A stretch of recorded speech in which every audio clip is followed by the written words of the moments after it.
In this section of the course, we're going to look at using bitmap graphics in Flash. As I mentioned very early on in this course, Flash is primarily a vector-based program. However, it does handle bitmaps quite well, and there's a bunch of things we can do with them. Now remember that the term bitmap refers to any one of a number of different graphic file formats.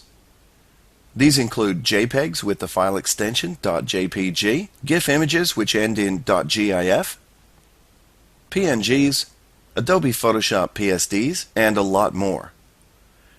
The defining feature of a bitmap is that it uses pixels rather than vector artwork.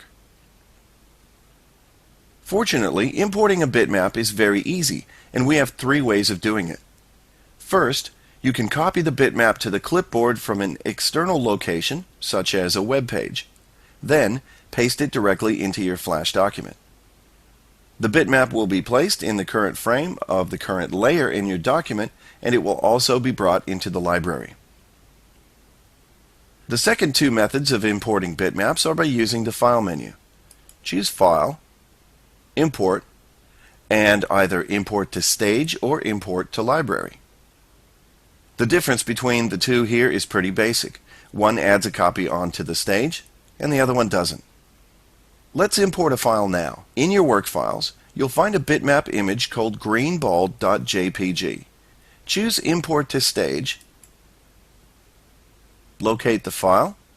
It's greenball.jpg here. It's a JPEG image. Select it and hit Open.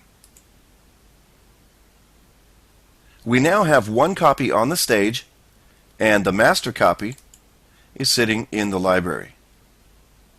Let's have a look at the one on the stage.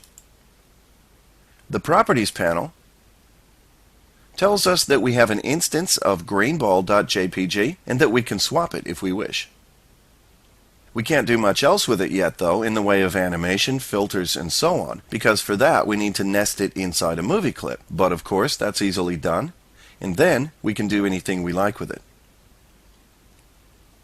Now that brings us to the end of this lesson. Keep your file open though, or save it, because we're going to use this in the next lesson.